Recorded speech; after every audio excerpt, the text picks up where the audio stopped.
قابل احترام صدر مسلم لیگ نون آزاد کشمیر شاہ غلام قادر صاحب، جناب طارق فاروق صاحب سیکرٹری جنرل مسلم لیگ نون آزاد کشمیر، معزز حاضرین، پونا سے لے کے گائیاں سے لے کے پنوڑی تک ہر گاؤں سے جو آنے والے صاحبان ہیں، ممبر سے صاحب، سب کو السلام علیکم۔ میں شکر گزار ہوں سب سے پہلے تو جو صاحبان باہر سے تشریف لائے۔ پرسوں سر جب پتہ چلا کہ آپ تشریف لا رہے ہیں تو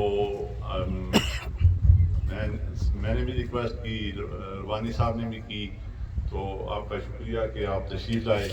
اور پھر طارق صاحب جو ہے نا، ان کی بڑی مصروفیات تھی، اسلام آباد میں تھے۔ کل رات میں نے ان سے بھی گزارش کی کہ بالمشافہ تنظیم جو ہے نا، آپ مرکزی عہدوں پہ ہیں تو اپنے کارکنان سے، جو ہے سوانی کے کارکنان، ان سے براہ راست ملاقات ہو جائے، تو آپ تشریف لائے، آپ کا شکریہ۔ پھر میں آپ سب صاحبان کا اپنی جانب سے، اہلیان بٹالہ کی جانب سے، کہ کوئی سارے شناسہ چہرے ہیں، کوئی گاؤں، کوئی جگہ کوئی ایسی نہیں ہے جہاں کی نمائندگی نہ ہو۔ اور یہ سر وہ لوگ ہیں سیدھا جو انتہائی سینئر مسلم لیگ کے کارکنان ہیں۔ اور پھر یہ تنظیم سازی کے حوالے سے کہ اس میں صدر جو تقریب ہیں صوبیدار صاحب، وہ بھی یہاں پہ تشریف فرمایا، وہ صدارت کر رہے ہیں۔ کوئی جو ہے نا تحصیل تنظیم، پھر یونین کونسل کے سارے لوگ، پھر سینئر کارکنان، یہ سارے لوگ یہاں پہ موجود ہیں۔ تو ایک تو یہ تھا جی کہ چلیں ملاقات ہوگی، پھر انشاءاللہ العزیز اس سیشن کو، اس طرح کے سیشن آئندہ بھی میری ریکویسٹ ہوگی جو ہے نا وہ جاری رہنا چاہیے۔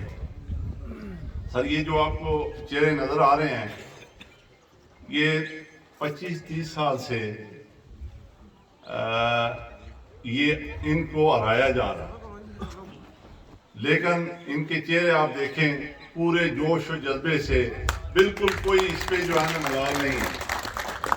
اور اس کا مطلب یہ ہے کہ یہ جینون کارکنان ہیں، یہ مسلم لیگ نون کے ساتھ، میاں نواز شریف صاحب کے ساتھ، یہاں کی قیادت کے ساتھ ان کا دلی لگا ہوا ہے۔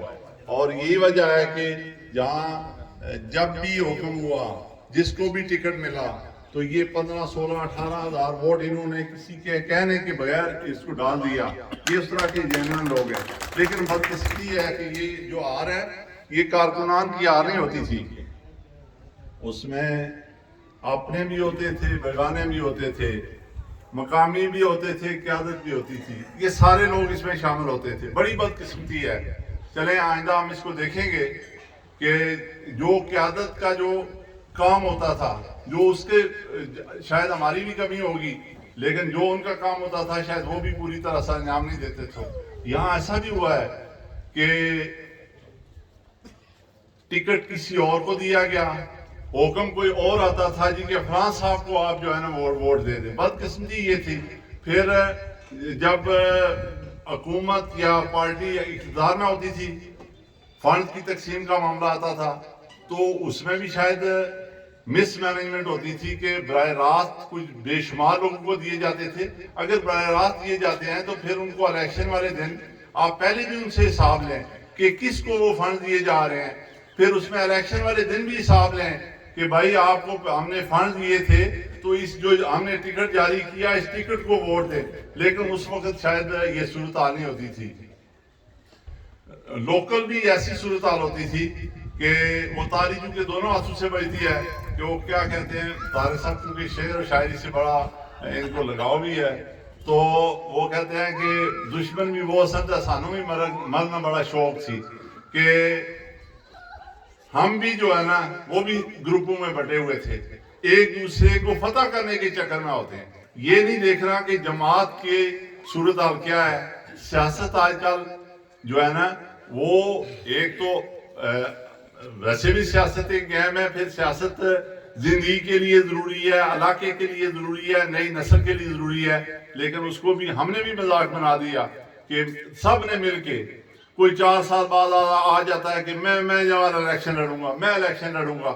پھر بدقسمتی سے یہ ہے کہ اوپر سے تھاپڑا بھی ایسے ملتا تھا، شاید ان کی ضرورت تھی، وہ بھی تھاپڑا لگا کے اپنے جلوس نکلوا لیتے تھے، اپنے معاملات سیدھے کر لیتے تھے۔ لیکن بیڑا غرق ہو گیا ہمارے اس علاقے کا، ہمارے ان لوگوں کا۔ یہ جو چہرے یہاں پہ آپ کو نظر آ رہے ہیں، ہماری نسل جو تھی، ہم نے شاید ایک اپنی جیت دیکھ لی تھی 85 میں، اس کے بعد جو نسل آ رہی ہے وہ سمجھے شاید ہم ہارنے کے لیے ہیں۔ انشاءاللہ عزیز آپ ہاریں گے نہیں، آپ ہم جیت کے دکھائیں گے، اور اسی قیادت کے جو ہے نا، انہی کے ساتھ ہم جیت کے دکھائیں گے۔